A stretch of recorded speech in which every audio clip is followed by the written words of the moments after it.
വിദ്യാർത്ഥികൾ കാത്തിരുന്ന ആ തീരുമാനം വന്നിരിക്കുന്നു. നാളെ സ്കൂളുകൾക്ക് അവധി. ഇന്നിപ്പോൾ ലോക ഫുട്ബോൾ ഫൈനൽ കണ്ട വിദ്യാർത്ഥികൾക്ക് ഉറക്കം വരും. ഉറങ്ങാനുള്ള ദിവസമായി നാളെ തീരുമാനിച്ചിരിക്കുന്നു. വലിയ ആവശ്യം പലയിടത്തുനിന്നായി വരികയായിരുന്നു. വിദ്യാർത്ഥികളുടെ പ്രതികരണം നമ്മൾ അല്പം മുമ്പ് കണ്ടതാണ്. കെ സജീഷ് വിവരങ്ങളുമായി. സജീഷ്, അങ്ങനെ വിദ്യാർത്ഥികളുടെ ആവശ്യം വിദ്യാഭ്യാസ മന്ത്രി കേട്ടിരിക്കുന്നു അല്ലേ? പകരം ശനിയാഴ്ച ക്ലാസ്സാണോ? സ്മൃതി, തീർച്ചയായിട്ടും സംസ്ഥാനത്തെ സ്കൂൾ കുട്ടികളെ സംബന്ധിച്ചിടത്തോളം ഏറ്റവും സന്തോഷകരമായ തീരുമാനമാണ് സർക്കാരിന്റെ ഭാഗത്ത് ഇപ്പോൾ ഉണ്ടായിരിക്കുന്നത്.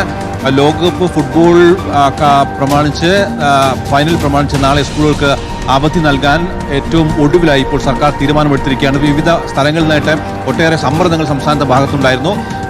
മുൻ വിദ്യാഭ്യാസ മന്ത്രി വി ശിവൻകുട്ടി അടക്കമുള്ള ആളുകൾ പറഞ്ഞിരുന്നു. അതായത് ലോകകപ്പ് ഫുട്ബോളിന്റെ ഫൈനൽ നാളെ പുലർച്ചെയാണ് നടക്കുന്നത്. 12:30 തുടങ്ങിയ മത്സരം അവസാനിക്കുക ഏതാണ്ട് 2:30-3 മണിയാവും. തുടർന്ന് അത് കണ്ട് ഉറക്കമൊഴിയുന്ന കുട്ടികൾക്ക് പിറ്റേന്ന്, അതായത് നാളെ സ്കൂളിലേക്ക് എത്താൻ കഴിയില്ല എന്ന വാദമാണ് ശിവൻകുട്ടി അടക്കമുള്ള ആളുകൾ ഉയർത്തിയത്. ഒട്ടേറെ സ്കൂളുകളിൽ നിന്ന് ഇതേ സമ്മർദ്ദം വിദ്യാഭ്യാസ വകുപ്പിന്റെ ഭാഗത്തുണ്ടായിരുന്നു. യൂത്ത് കോൺഗ്രസിന്റെ ചില ഘടകങ്ങളും ഇതേ ആവശ്യം ഉന്നയിച്ച് വിദ്യാഭ്യാസ വകുപ്പിന് നിവേദനം നൽകുകയും ചെയ്തിരുന്നു. ഇതിന്റെ കൂടി പശ്ചാത്തലത്തിലാണ് ഇപ്പോൾ നിർണായകമായ ഒരു തീരുമാനം വിദ്യാഭ്യാസ വകുപ്പിന്റെ ഭാഗത്തുണ്ടായിരിക്കുന്നത്.